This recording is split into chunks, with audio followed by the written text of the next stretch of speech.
एक कातिल की तलाश। एक खूबसूरत लड़की की लाश, न कोई पहचान न कोई सुराग, बेहद उलझी हुई एक अजीब मर्डर मिस्ट्री जिसकी पहचान करने में पुलिस को 13 दिन लगे। इन 13 दिनों में 20 पुलिस अफसरों की कई टीमों ने जांच की, 15,000 से ज्यादा लोगों से पड़ताल हुई, 14,000 जीन्स और 1200 टाइटन घड़ियों में सुराग की तलाश हुई। तब जाकर सुराग के नाम पर मिली भी तो एक अधूरी जानकारी। फिर अचानक नाराजगी में एक पुलिस अफसर ने फोन पर किसी से बात की। अब उस बात से ही पुलिस को वो सुराग मिल गया जो इन 13 दिनों में 24 घंटे की लगातार जांच के बाद भी शायद नहीं मिला था। उस छोटी सी लीड की मदद से उसी पुलिस टीम ने महज 5 घंटे के भीतर ही पूरे केस का खुलासा कर दिया। अब कातिल भी सामने था और कत्ल का मकसद भी। बेंगलुरु पुलिस की अनोखी तफ्तीश से ये रियल क्राइम स्टोरी आपको हर कदम पर उलझाएगी। साल 2019 में 31 जुलाई की एक सुबह करीब 5 बजे एक किसान मुनिराजू बेंगलुरु में केम्पेगौड़ा इंटरनेशनल एयरपोर्ट यानी KIA के पास वाली सड़क पर टहल रहे थे। उस सड़क पर टहलते हुए अचानक वो चौंक जाते हैं क्योंकि सड़क पर एक लड़की की लाश पड़ी थी। चेहरा भी कुचला हुआ था, चारों तरफ खून बिखरा था, पास में ईंट भी पड़ी हुई थी। उन्होंने तुरंत इसकी सूचना बेंगलुरु पुलिस को दी। कुछ देर बाद ही बेंगलुरु पुलिस थाने की टीम पहुंचती है, जांच शुरू होती है। उस समय इस थाने के इंस्पेक्टर थे B रामामूर्ति। नाइट में देर तक पेट्रोलिंग करने के बाद वो सो रहे थे। सोते हुए 1 घंटा ही हुआ था कि थाने से फोन आया। बताया गया कि एक ब्लाइंड मर्डर केस है। एयरपोर्ट के पास एक लड़की की लाश मिली है। केस हाई प्रोफाइल हो सकता है। ये सुनते ही इंस्पेक्टर साहब की अधूरी नींद पूरी तरह खुल जाती है और वो भी तुरंत स्पॉट पर पहुंचते हैं। उस क्राइम स्पॉट की जांच की गई तो पता चला कि लड़की के सिर पर किसी ईंट से कई बार मारा गया था। शरीर पर कई बार चाकू भी मारा गया था। अब ये बेहद अजीब था कि चाकू भी मारा, ईंट से भी हमले किए थे। घटना स्थल पर कोई सामान नहीं मिला, न लड़की का पर्स, न कोई बैग। फॉरेंसिक जांच की गई, तब पता चला कि वहां से एक कार निकली थी जिसके टायर के निशान मिले थे, लेकिन वो किस गाड़ी के थे ये पता नहीं चल पाया। कुछ दूर के CCTV फुटेज देखे गए, लेकिन उसकी तस्वीरें इतनी धुंधली थी कि कार का नंबर पता नहीं चल सका। इस तरह पुलिस अब पूरी तरह से खाली हाथ थी। कातिल और कत्ल के मोटिव का पता करना तो दूर, अभी तक लड़की की पहचान तक नहीं हो पाई थी। ऐसे में उसकी पहचान करने के लिए अब सिर्फ एक ही रास्ता था, उस लड़की के बदन पर मौजूद कपड़े और शरीर पर कोई निशान। लड़की देखने में अच्छे परिवार की लग रही थी। उसने जीन्स, टी-शर्ट और टाइटन की घड़ी पहनी थी। जीन्स और टी-शर्ट दोनों महंगे ब्रांड की थी। जांच के लिए कुल 20 पुलिस वालों की टीम बनवाई गई। सभी टीम्स को अलग अलग टास्क्स दिए गए। एक टीम को ब्रांडेड जीन्स के बारे में पता लगाना था कि इसे अब तक इंडिया में कहां-कहां बेचा गया और उसे किसने खरीदा। एक टीम उस टाइटन घड़ी का पता लगाने में जुटी। इसकी जांच के दौरान पता चला कि जिस ब्रांड की जीन्स उस लड़की ने पहनी थी वैसी 14,000 पूरे देश में बेची गई हैं। दिल्ली, महाराष्ट्र और कर्नाटक में इनकी बिक्री हुई थी। अब पुलिस ने यह पता लगाया कि जिस साइज की जीन्स लड़की ने पहनी थी वो कितनी बिकी है। तब पता चला कि उस साइज की 800 जीन्स बेची गई। इस तरह अब 800 जीन्स खरीदने वाले सभी लोगों के नाम और नंबर का पता लगाना था। चूंकि ब्रांडेड जीन्स थी तो उसे शोरूम से खरीदने वालों की डिटेल्स मिल गई। अब इन सभी नंबर्स को लेकर पुलिस ने WhatsApp ग्रुप बनाया और उन्हें लड़की की फोटो भेजनी शुरू की, लेकिन काफी सारे नंबर बंद थे और काफी मेहनत के बाद भी उस लड़की की पहचान नहीं हो पाई। पुलिस की एक और टीम टाइटन घड़ी के खरीदार को तलाशने में लगी। उस मॉडल की घड़ी का पता लगाया तो कुल 1400 घड़ियां बेचे जाने की जानकारी हुई। पुलिस ने सभी के नंबर मंगवाकर उन्हें भी WhatsApp पर मैसेज भेजे। उधर अन्य टीमें CCTV फुटेज और कार की तलाश में थीं। इस दौरान उस एरिया से एक स्विफ्ट कार जाते हुए मिली थी, लेकिन उसका नंबर प्लेट साफ नहीं दिख पा रहा था। इससे कार का नंबर नहीं मिल पाया। कुल मिलाकर इतनी मेहनत का नतीजा सिफर ही था, यानी कोई सुराग नहीं मिला था। ये देखकर पुलिस की टीम मॉर्चरी में रखे गई डेड बॉडी के पास भेजी गई। क्योंकि जब कोई लावारिस लाश होती है तो कम से कम 2 दिनों तक तो बॉडी रखी जाती है और फिर पोस्टमार्टम करते हैं ताकि पहचानने में दिक्कत ना आए। अभी 2 दिन हुए थे तो लेडी पुलिस ने उसके पूरे शरीर पर किसी टैटू की तलाश की। इत्तेफाक से पुलिस को उस लड़की के बदन पर एक जगह एस लिखा हुआ टैटू मिला। इससे पुलिस ने अंदाजा लगाया कि हो सकता है उसका नाम एस से शुरू होता हो, या फिर अगर वो शादीशुदा हो तो उसके पति या फिर किसी खास दोस्त का नाम भी हो सकता है।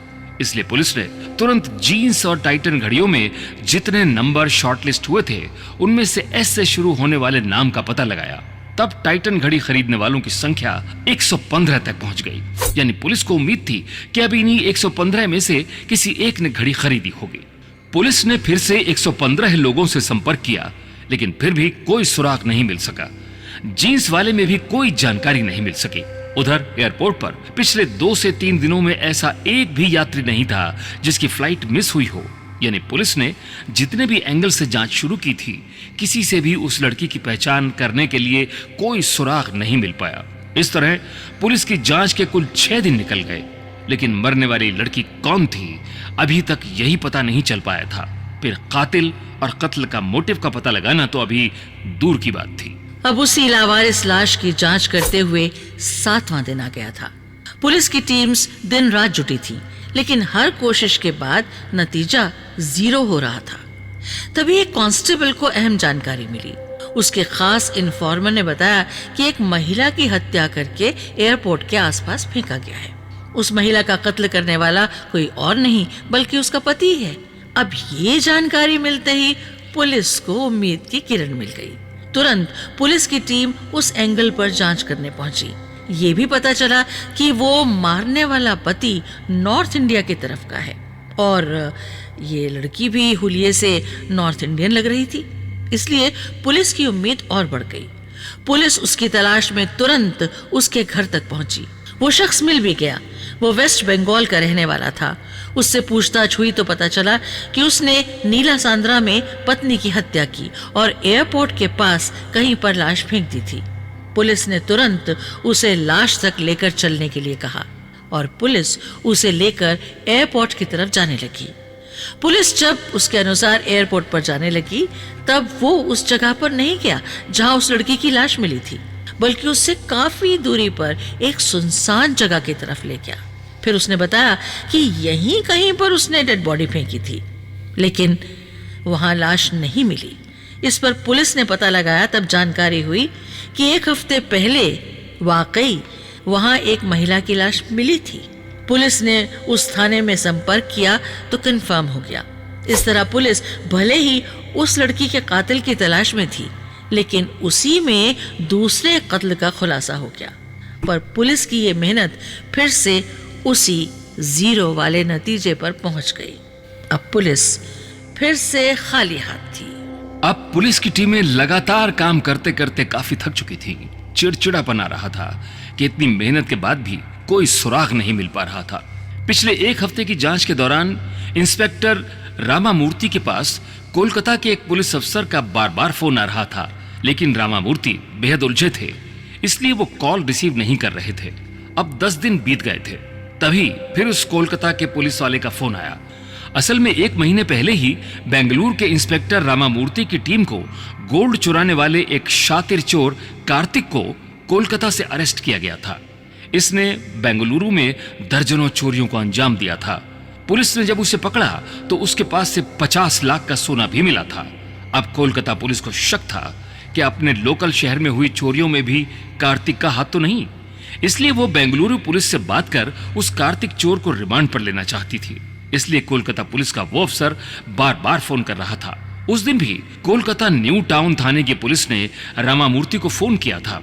तब उन्होंने फोन उठा लिया और पिछली कॉल रिसीव नहीं करने की वजह बताने लगे। वो कहने लगे कि एक लड़की की लाश मिली है, देखने में नॉर्थ इंडिया की लगती है। हम लोगों ने 15,000 से ज्यादा लोगों की जांच कर ली है, लेकिन कोई सुराग नहीं मिला, कोई मिसिंग रिपोर्ट भी नहीं मिली। इस पर उस पुलिस वाले ने कहा कि 1 मिनट रुकिए, मेरे यहाँ भी एक व्यक्ति ने अपनी पत्नी की मिसिंग रिपोर्ट लिखाई है। उसने बताया कि उसकी पत्नी बेंगलुरु गई थी और लापता हो गई है। उस व्यक्ति का नाम सुदीप डे है और उसकी लापता पत्नी का नाम पूजा है। ये सुनते ही इंस्पेक्टर रामामूर्ति ने सोचा कि इसे भी चेक कर लेते हैं, इसलिए उस लड़की की लाश वाली फोटो उस कोलकाता पुलिस को भिजवा दी गई। इत्तेफाक से जब ये सब कुछ चल रहा था, उसी समय उनकी एक जांच टीम के पुलिस से दिल्ली के अली नामक शख्स ने संपर्क किया। उसने बताया कि जिस घड़ी की आप लोग बात कर रहे हैं, उसे मैंने ही दिल्ली में खरीदा था। उसे मैंने अपनी गर्लफ्रेंड को गिफ्ट किया था। पुलिस ने उस लड़की का नाम पूछा तो पता चला कि उसका नाम पूजा डे है। ये सुनते ही पुलिस को फिर से एक उम्मीद दिखने लगी, क्योंकि थोड़ी देर पहले कोलकाता पुलिस ने कंफर्म किया कि सुदीप डे की जो पत्नी लापता हुई है, उसका नाम भी पूजा डे है। और अब दिल्ली से अली ने फोन पर बताया कि उसने ये घड़ी जिसे दी थी, उसका नाम भी पूजा डे है। लेकिन पुलिस असमंजस में थी कि अगर वो पूजा डे है तो फिर सुदीप की पत्नी कौन है? अगर वो सुदीप की पत्नी है तो फिर अली की गर्लफ्रेंड कौन है? खैर, ये बात तो साफ थी कि जो घड़ी लड़की ने पहनी थी वो अली ने ही खरीदी थी। लिहाजा पुलिस अब उस लड़की को पूजा डे मानकर जांच करने लगी।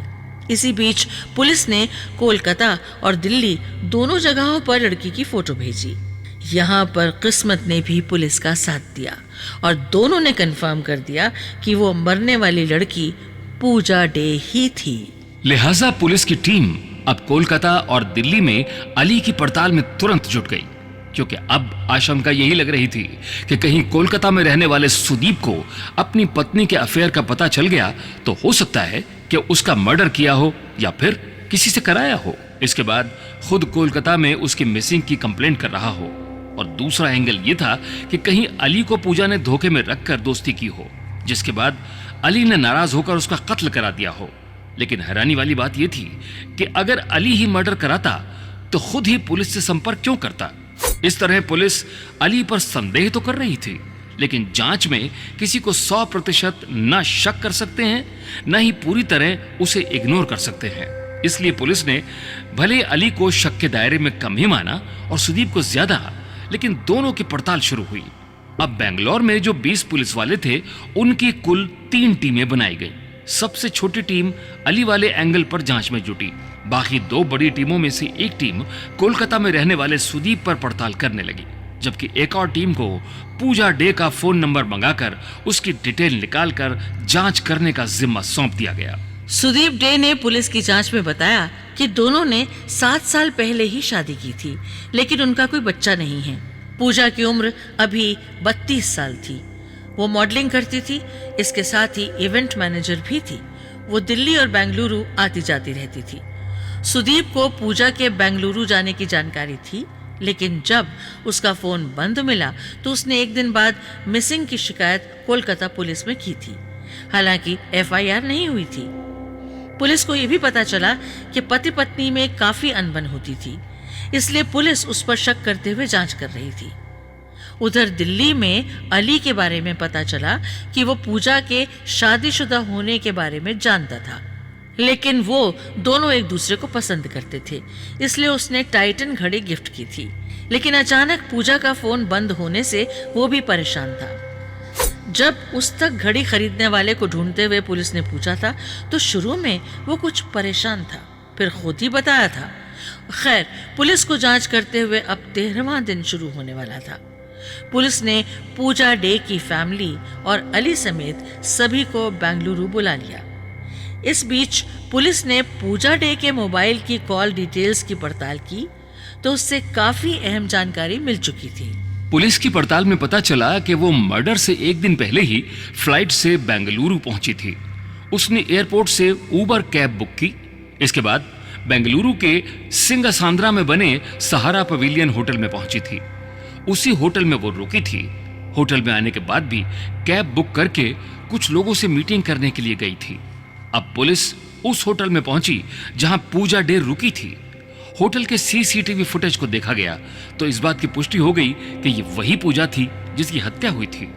अब पूजा की सारी डिटेल होटल से ली गई, कब एंट्री की, कब आई और गई। तब होटल के रिसेप्शनिस्ट ने बताया कि रात 3:50 पर वो होटल से अपना चेकआउट करके चली गई थी। उस समय एक कैब ड्राइवर लेने के लिए आया था। ये वही ड्राइवर था जो दिन में भी पूजा को अपनी कैब से ही कहीं ले गया था। लेकिन चौंकाने वाली बात यह थी कि जिस रात में पूजा ने होटल से चेकआउट किया उस समय ऑनलाइन कैब बुकिंग नहीं थी। इसलिए पुलिस को यह समझ में आ गया कि कैब ड्राइवर ने ही इसकी साजिश रची होगी और बिना बुकिंग के डायरेक्ट पैसे लेकर उन्हें छोड़ने के लिए हामी भर दी होगी। अब पुलिस को होटल के भीतर और बाहर वाले सीसीटीवी फुटेज से उस ड्राइवर का चेहरा भी मिल गया और गाड़ी का नंबर भी। फिर क्या था, पुलिस जांच के 13वें दिन और महज 5 घंटे के भीतर ही कैब ड्राइवर के घर तक पहुंच गई। घर पर ही कैब ड्राइवर मिल गया। उसका नाम नागेश था। उम्र करीब 22 साल। वो हेगनाहल्ली क्रॉस का रहने वाला था। उस कैब ड्राइवर नागेश से पूछताछ हुई तो उसने लूटपाट के लिए पूजा का मर्डर करने की बात स्वीकार कर ली। उसने बताया कि बेंगलुरु आने के बाद वही पूजा को कैब से होटल तक लेकर आया था। इसके बाद उसने पूजा से जान पहचान कर ली थी। इसके पीछे वजह थी कि पूजा के पास एक ट्रॉली बैग और वैनिटी बैग था। लड़की के पहनावे और बातचीत से लग रहा था कि वो अमीर घर से है। दूसरी बड़ी बात यह थी कि वो अकेली ही बेंगलुरु आई थी, चूंकि नागेश के भाई ने 2 कारें खरीदी थी और दूसरी कार की ईएमआई भरने में उसे दिक्कत आ रही थी। असल में उसकी 2 ईएमआई बाउंस हो गई थी, इसलिए काफी पैसों की जरूरत थी। लिहाजा उसने पहले ही पूजा से बातचीत करने के दौरान सोच लिया था कि अब वो उससे लूटपाट कर लेगा और ऑनलाइन बुकिंग नहीं करेगा तो पुलिस उसे कभी ट्रेस भी नहीं कर पाएगी। इसलिए जब देर रात में होटल से निकलना था तो उसने बुकिंग करने के लिए मना कर दिया था और सीधे 1200 रुपए में उन्हें उनके बताए स्थान पर छोड़ने के लिए वो तैयार हो गया था। यही वजह थी कि घटना वाली रात पूजा ने कैब की बुकिंग नहीं की थी। कैब ड्राइवर ने पुलिस को बताया कि रात में जब वो कैब से लेकर पूजा को जा रहा था तो उसे नींद आ रही थी। चूंकि रात के 4 बज रहे थे तो पूजा कैब वाले पर भरोसा करते हुए कार में ही सोने लगी थी। उसी दौरान एयरपोर्ट वाले सुनसान रास्ते पर जाते समय नागेश ने कैब रोक दी और फिर लूटपाट करने लगा। पूजा ने विरोध किया तो लोहे की रॉड से पहले मारा, फिर चाकू से हमला किया। इस दौरान नागेश ने पूजा से रेप का भी प्रयास किया, लेकिन पूजा आखिरी दम तक उसका विरोध करती रही। इस तरह नागेश भी काफी चोटिल हुआ, लेकिन उसने चाकू 3-4 बार मारा और फिर रास्ते में मिली ईंट से पूजा के सिर पर हमला कर दिया, जिससे पूजा की मौत हो गई। इसके बाद कैब ड्राइवर नागेश ने पूजा के दोनों बैग, मोबाइल फोन और सभी एटीएम कार्ड और सामान लूट लिया। उसे लेकर वो अपने घर आ गया। पूजा से लूटे हुए बैग और पर्स वो अपनी बहन को गिफ्ट करने की तैयारी में था। उसने पूजा के डिजिटल वॉलेट से 14,000 रुपए भी ट्रांसफर कर लिए। इस मर्डर को सुबह के 5 बजे से कुछ देर पहले ही अंजाम देकर वो फरार हो गया। 23 अगस्त 2019 को नागेश की गिरफ्तारी हुई। उसे इस सनसनीखेज हत्या के बाद चिक्काबलपुरा जेल में भेजा गया। उसे फिर कभी जमानत नहीं मिली। पुलिस अधिकारी बताते हैं कि 15 मार्च 2021 को इस केस में चार्जशीट दाखिल हुई थी, लेकिन सितंबर 2021 में ही जेल में फूड पॉइजनिंग के कारण नागेश की मौत हो गई।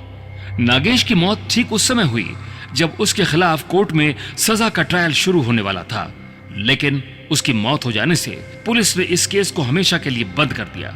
इस तरह 31 जुलाई 2019 की तड़के पूजा की हत्या हुई और उसका कातिल कैब ड्राइवर नागेश करीब 2 साल तक जेल में रहा, लेकिन शायद होने को कुछ और मंजूर था। गिरफ्तारी के 2 साल बाद सितंबर 2021 में उसकी जेल में ही मौत हो गई। इस तरह बेंगलुरु पुलिस की मेहनत से एक ब्लाइंड मर्डर को आखिरकार सॉल्व कर दिया गया। दोस्तों, आपने सुनी आकृति एडवर्टाइजिंग की प्रस्तुति कहानियां जिंदगी से। इस क्रम में कहानी का शीर्षक था एक कातिल की तलाश। हम उम्मीद करते हैं कि आपको हमारी कहानी जरूर पसंद आई होगी। जल्दी ही हम आपसे फिर मिलेंगे एक नई रोमांचक कहानी के साथ। तब तक के लिए खुश रहिए, स्वस्थ रहिए और जिंदगी की छोटी छोटी कहानियों का आनंद लेते रहिए। धन्यवाद और नमस्कार।